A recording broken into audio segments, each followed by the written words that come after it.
9 বছর আগে নির্মাণ কাজ শেষ হলেও এখনো তালা খোলেনি ইউনিয়ন পরিষদ কমপ্লেক্স ভবনের। শুরু হয়নি অফিসিয়াল কার্যক্রম। সরকারি স্থাপনাটি এখন পরিত্যক্ত মাদক সেবীদের আড্ডাখানা বলে অভিযোগ স্থানীয়দের। ঠিক কী কারণে কোটি টাকা ব্যয়ে নির্মিত আমবাড়ি ইউনিয়ন পরিষদ ভবনটি পড়ে আছে সে বিষয়ে তথ্য নিয়ে কুষ্টিয়ার মিরপুর উপজেলা প্রকৌশলী কার্যালয়ে মাহতাবুদ্দিন লালনী পাঠানো তথ্যচিত্রের ডেস্ক রিপোর্ট।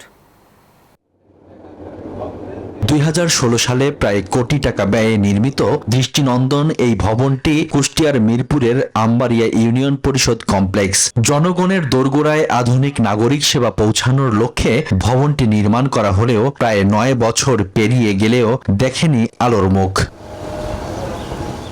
আমবাড়িয়া ইউনিয়নের জনবহুল এলাকা থেকে প্রায় 3 কিলোমিটার দূরে নির্মিত ভবনটির প্রধান ফটকে তালা ঝুলছে। চারপাশ জুড়ে গজিয়েছে আগাছা, নষ্ট হচ্ছে দরজা জানালা। পরিত্যক্ত ভবনটি এখন মাদক সেবীদের আড্ডাখানা। আমাদের যে ইউনিয়ন পরিষদটা নির্জন এলাকায় হয়েছে, যার কারণে মানুষজন সাধারণত যেতে চায় না। এত সুন্দর একটা ভবন এত টাকা খরচ করে তৈরি করেছে, কিন্তু কোনো কার্যক্রম হয় না। স্থানীয়দের অভিযোগ, তৎকালীন চেয়ারম্যান নিজ এলাকার পাশে ভবনের স্থান নির্ধারণ করেন। পুরনো যেই ভবনকে ঝুঁকিপূর্ণ দেখিয়ে নতুন ভবন নির্মাণ করা হয়েছিল, সেই পুরনো ভবনেই চলছে ইউনিয়ন পরিষদের সব কার্যক্রম। চারিদিকে নোংরা, এই মাদকের নেশাখোররা এরা আড্ডা পাইছে। সন্ধ্যা লাগলে মাদকের ব্যবসা চালে কেন, আর এখানে সব মাদক খায়। ইউনিয়নের সাবেক চেয়ারম্যান বলছেন, নির্মাণ ত্রুটি ও অবস্থানগত কারণে ভবনটি বুঝে নিতে অস্বীকৃতি জানান তারা। সমন্বয় কমিটিতে বারংবার অভিযোগ করছি, কিন্তু সেটা তো কোনো গ্রাহ্য তো করেইনি। আর দ্বিতীয়ত আর আওয়ামী লীগের সময় তা আমাদের কোনো কথাও গ্রহণযোগ্য তার মাঝখানে আসেনি।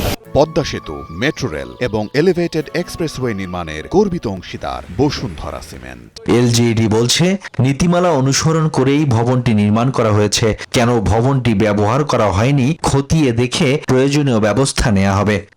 বর্তমান যে চেয়ারম্যান সাহেব আছে, উনি তো ওখানে ব্যবহার করার সুযোগ পায়নি, আর ইতিপূর্বে যারা ছিল তারা কেন যে ব্যবহার করেনি, আসলে বিষয়টা অজানা।